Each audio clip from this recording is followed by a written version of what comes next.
ভাই, হ্যাঁ, মাঝে সাঝে বলে শুনি এদিক বলে চিন্তাই হয়। আমার খুব চিন্তায় দেখতে হতো আগে। খুব হতো ওই জায়গায় সামনে ডাকাতির ভিটে, ওই ডাকাতি হতো। এগুলি বহু আগের থেকেই এ পর্যন্ত হয় আসছে। যে এই জায়গায় তো তেমন ডাকাইতে হওয়ার মতো পরিস্থিতি নেই, কিন্তু তারপরেও ডাকাইতে হয় এই জায়গা। সন্ধ্যার পরে এই রাস্তায় লোকজনই থাকে না।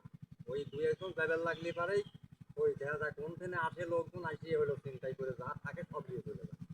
সহজে আপনি এগুলি কি দেখেছেন? হ্যাঁ, আমি ওই পড়ায় পড়াই শুনেছি বা দেখেছি যে এই রাস্তায় গাছে গেলে ওই চিন্তাই করে টাকা সর্বনাশ, তাহলে কথা ঠিকই আছে। দেখা, তুমি যে ব্যবসা ট্যাবসা করেছো কি অবস্থা, মানে কেমন কি?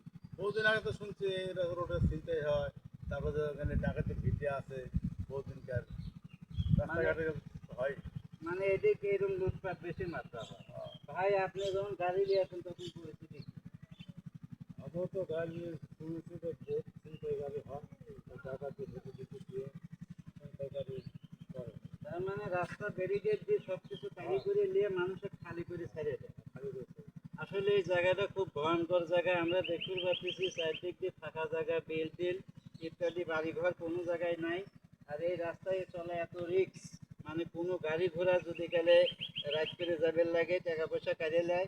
এবং আগে বিভিন্ন ধরনের ঘটনাগুলি ঘটেছে, মুরব্বীরা জানে।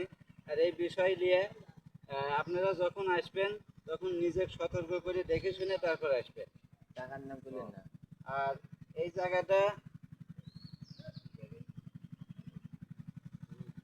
আর এটা হলো কোরাল বিলের মাঝখানে, এই যে ব্রিজ